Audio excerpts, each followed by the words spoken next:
I am Natasha Salzer. This is my COVID-19 story. I was seriously ill, fighting for my life, as I was at risk with an asthma precondition. I was 21 days isolated in a separate room from my husband and 4-year-old son, and I survived.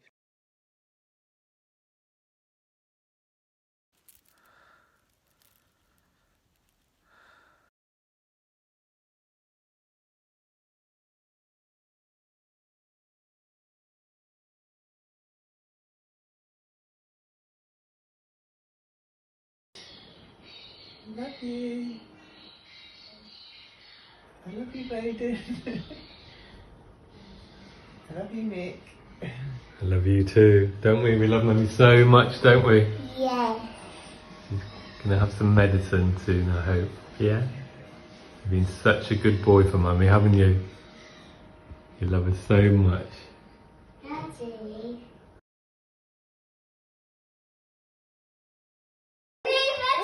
Stand over there. Are you feeling better?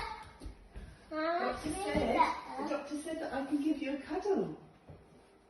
Yeah? Does that mean you're much feeling better? Yes. I'm not a little bit better. Are you better? A lot better. Hey, look out. Ready? 10, 9, 8, 7, 6, 5, 4, 3, 2, 1.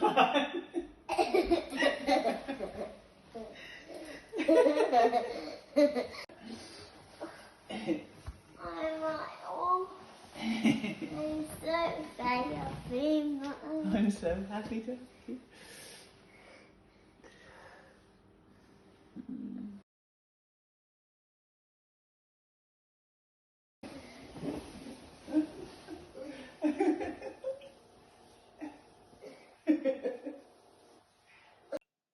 Hi, I'm Natasha Salzer, and I feel compelled to create a bit of a video diary of my experience with the coronavirus and COVID-19 that I was diagnosed with by a medical doctor online and by the paramedics when they came to visit me on day 14.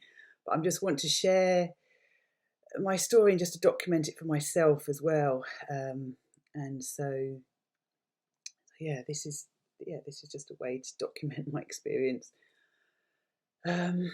Today is day 21 that I've been in this room, and I have to say that from my experience, which was quite severe at one point, I am incredibly grateful that I am still alive. And I know that many who have underlying health conditions don't always make it when they get to that stage of seriousness that mine was. So I'm in deep appreciation of making it through this experience, and my because I have a history of mild asthma that can become chronic if I get any kind of illness that affects the lungs, and I have been admitted to A&E in the past with quite a serious asthma attack that I almost died from in the past. So getting this virus was quite serious for me because of my medical history.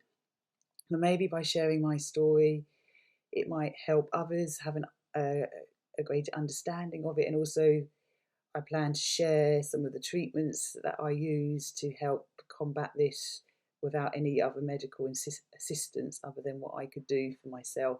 So perhaps by sharing this story, if anyone else finds themselves or a relative in a serious situation which is not serious enough for hospitalisation, then by sharing my experience, I hope that this may help people in the future. So the good news is that I hope that I'm coming out of here today. I spoke to a medical doctor online, shared my story, and she said, yes, I can diagnose you as best I can without a swab, as 99.9% that that has been what you've been experiencing. And the good news is that I can come out of my isolation today because it's been 48 hours without any symptoms, although I imagine my weakness and fatigue will still continue for a while to really sort of get back to full strength from this experience. So it was, believe it or not, I believe it was Friday the 13th. I must have picked up the virus somewhere, because on the Thursday I was in quite close proximity to a couple of visitors to my house that haven't shown signs of catching the virus, and it was on the Friday the 13th that I had to go into town to get some medicine for my son Bowden, who had chickenpox at the time.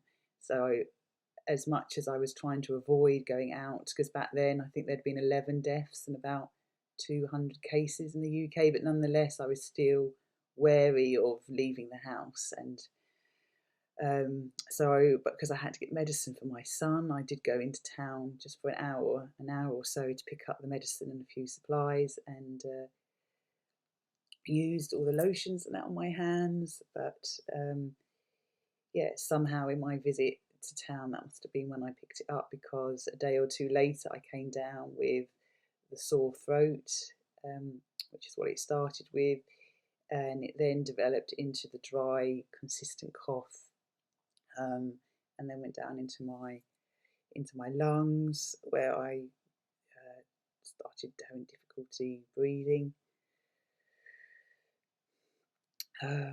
And it was about day 8 that I first called 111 when I was really struggling to breathe, and I was called back by something like IC24, and they felt that it was the COVID-19 that I was suffering from then, and they said that if I got to a point where I couldn't finish my sentences with my breathing, or if I'd got to a place of weakness that I could was really sort of struggling to move, then that would be a time to call the paramedics. And then I felt like I was recovering, and then on day 14 the fever, which had been there from the beginning, got a lot worse on that day, and all my symptoms flared up massively. And that was really the day that I went into crisis, and I was really struggling to breathe. Because of the high temperature, my body was going into shakes and tremors that lasted, like some of them lasted like 10 minutes at a time, and I had three lots of that over a period of 2 to 3 hours, and my body was going into these uncontrollable tremors, which the paramedics, when they arrived, said was it was a way that my body was fighting this high virus, and sometimes it can go into these tremors. My breathing, I was really struggling, and I was concerned that I was going to have an asthma attack. They did say to me, upon seeing that the state that I was in at the time, that out of the people they'd visited at that time, I was the most likely COVID-19 patient that they had seen. And they did say if I wanted to be hospitalised, but they didn't feel that I was at that point of needing to go on the sorry, my brain is still struggling a little bit from this experience, the breathing things in the hospital, but I felt like I was only one step away from there. And then they was reminded me that if I did go into hospital, there was the threat of me infecting others, and obviously the nursing staff, and I didn't feel like I was at that point. If there's not much treatment they could give me other than just general care, I made the decision to stay at home and manage the symptoms at home. But that was the day I would say I really felt like I was fighting for my life. It was to try and get my body to not go to that next step where I felt like the virus would have totally taken over, and I would have really, really been struggling to breathe. My lungs felt like they were on fire, like huge pressure around the bottom of my lungs. Couldn't get a breath down. Felt like you were breathing through glass, trying to get the air up from your lungs. I also had the diarrhea and stomach cramps, and the effects on your your smell and your taste was very, very strange. Everything tasted not the same, like slightly off, sort of acidy, and couldn't really smell strong smells. So I did have pretty much all of the symptoms of COVID-19. It was really hard being in isolation in this room, not being able to see my son. I mean, as in physically be with him, being able to hold him and hug him, and we're incredibly close. So that's been really tough, being isolated from them. And I'm super looking forward to being able to hold him again and be able to spend time with him. But he's been amazing. He's been doing me nearly drawings pretty much every day. He's left a drawing or a little flower gift outside my door to cheer me up, and has been, my husband and Bowden have been amazing support for me. So I feel very blessed. But also to say that this experience has been an opportunity to have that time to myself, and so I do see a kind of the plus side of going through this kind of experience, if there is a plus side. But it meant that I was able to really process with the lungs some deep grief that has been there in my lifetime. Many of you may know that I lost my dad about 4 weeks before I came down with the COVID-19. So I had a lot of grief was held in my lungs, and this opportunity and the virus really meant that I could sort of clear emotionally and release emotionally a lot of grief that had been held in my lungs over this lifetime. So it has been a cathartic and healing experience on many levels to go through something like this. So for that, I am grateful for.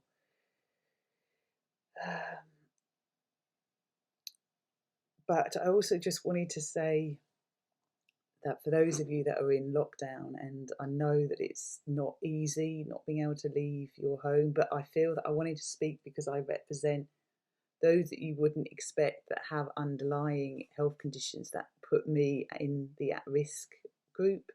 And so I really was fighting for my life. And so in other words, there is a body of people out there that you are helping to save, that you wouldn't necessarily think of. So it's not just the elderly. There are many people out there that you are helping to save by doing this shared solidarity of staying at home. So my speaking out is as a way of also saying thank you, that others like me may not have to go through my experience, if for those of you that are taking the time to do this lockdown and really taking it seriously, because I have still so much to live for. There's still so much that I want to do with my life, and it's made me realise how precious life is. So thank you for everyone that is looking out for people like myself that are in the vulnerable and at-risk group. I also have a history of ME and chronic fatigue syndrome, which I recovered from about 5 years ago, and fibromyalgia. So my medical history as well has made me vulnerable to this virus having quite a big impact on my system compared to the mild symptoms that perhaps other people might have.